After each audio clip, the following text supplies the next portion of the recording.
Sabi nila ngayon ay galit na daw yung mga taga Ilocos kay Senator Amy dahil sa kanyang ginawa. Gago siya. Eh, taga Ilocos nga yung hipag ko eh. Kababayan niya eh. So hindi totoong galit sila kay Senator Amy ngayon. I don't know. Bakit sila magalit? Huwag kang maniwala doon. Kasi parang trinidor niya daw si PBBM.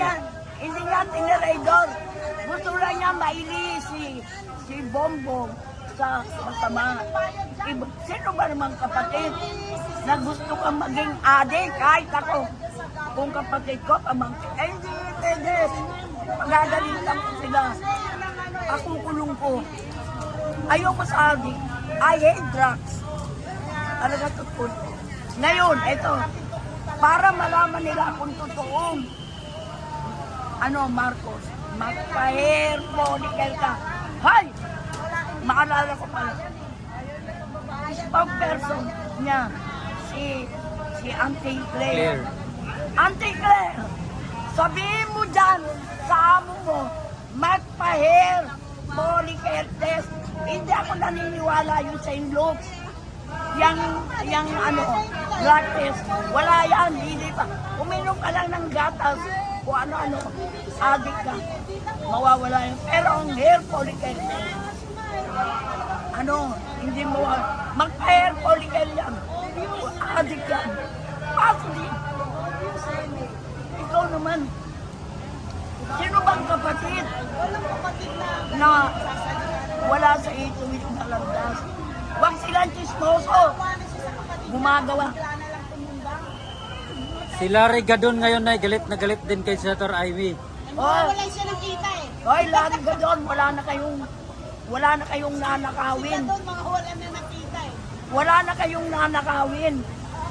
Lahat kayo kurap. Ang kakapal ng mukha nyo. Ang kakapal ng mukha nyo, maglalakaw kayo.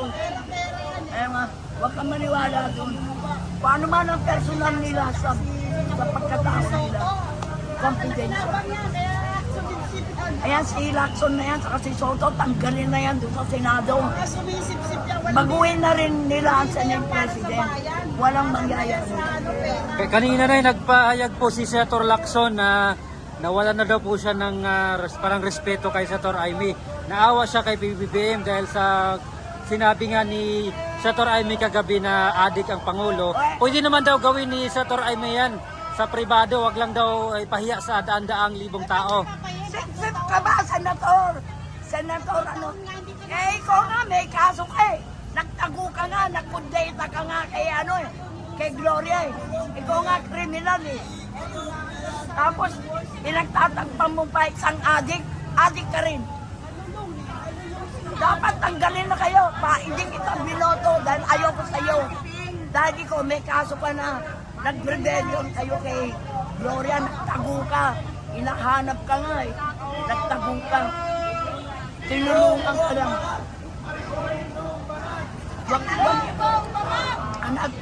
Wag nyo na lang pansinin yung kakampihan nila dahil wala na silang pagkakaperahan. Kaya sila kumakampi. Wala na silang kakarukutin. Hindi pwedeng si Marcos ang habang president. Hindi pwede, walang credibility na humawak ng katungkulan. Adik eh! Ikaw kaya adik. Ang utak mo, hindi mo alam. Magnanakaw ka, mangrerent ka. Alam mo ba yun? Masama yun. Inisira si Almin.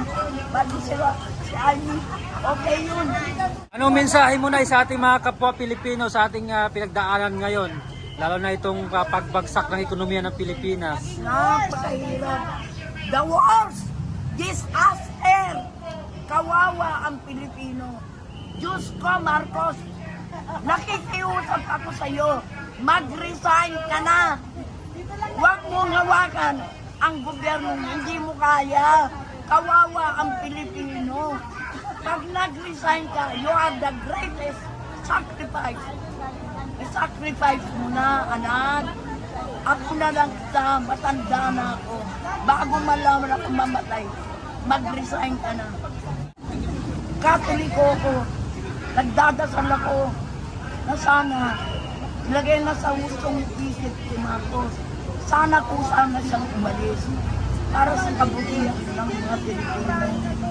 Kung ayaw nyo sila, mag-snap election kung ayaw nyo kay Sara. Mag-snap election, pumili ng bago. Para walang sabi, o kung sinong iboto ng tao, yun ang manalo. Pero sabi ni Laila de Lima, Nay, hindi daw niya papayagan na makabalik ang mga Duterte sa Eh, palasyo. dinaro na siya. Eh, ikaw nga dyan eh. Pumatol ka sa driver mo eh. Immoral ka, dilima. Pumatol ka sa driver mo. Anong ipagmamalaki mo, abogado ka? Pumatol ka sa driver. Oh, what you think yourself? Oh, nasa kongreso. Paano ka nanalo? Ewan ko nga ba, bayan? Wala ikaw, kahit sa susunod tayo, taro na kayo. Wala nang boboto. Huwag nyo nga pakinggan yan, dilima na yan, pangit na buwa na yan. Ang kapal na mukha niyan. Gusto ko nga makaharap yun. Eh bakit ka pumatok sa driver mo? Ano ka? May delikesa ka ba? Abogada ka? I mean, alam niya yan matagal na. Bata pa sila.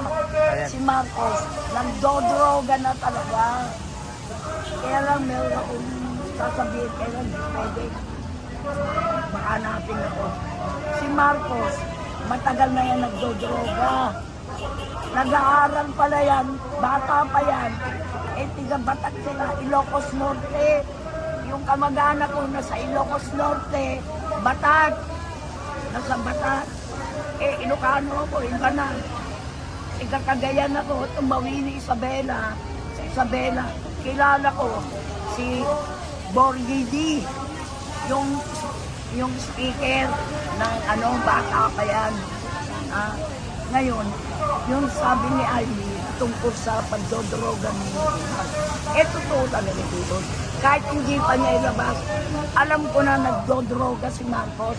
Kasi, ang mukha niya, yung itin niya, tabingi, pagandang siya, pangis-ngisi siya, ubos na nga itin niya eh. Oh, at papokokain. Yan, kaklase niya si Maricel Soriano, kaya si Maricel Soriano, na bankrupt dahil kasasabu, kada-drugs. Wala na yata ang bahay yun eh. Si Maricel, yun, kaklase niya. Kaya naghirap si Maricel Soriano. Alam mo, mga artista, pero inamin nila. Yung mga artista, yung mag-asawang, Michael Hill, sabay yung mag-asawa siya, inamin si Christopher, inamin din na gumagamit siya.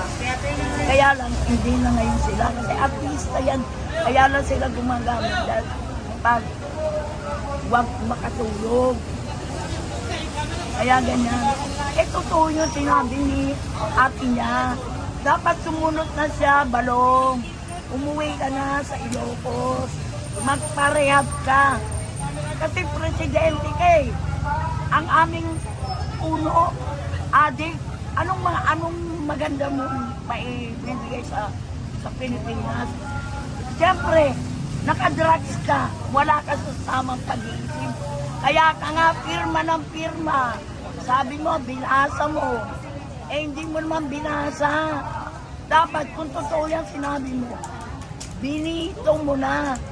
Pero sa totoo yun si Ate Amy mo. Pakinggan mo si Amy. Kasi kapatid mo yan. Hindi porke nung mahal ka niya, gusto ka niya ituwid sa landas. Presidente lang yan. Marami pang araw, maraming taon. Hindi lang ikaw, marami pang magiging presidente.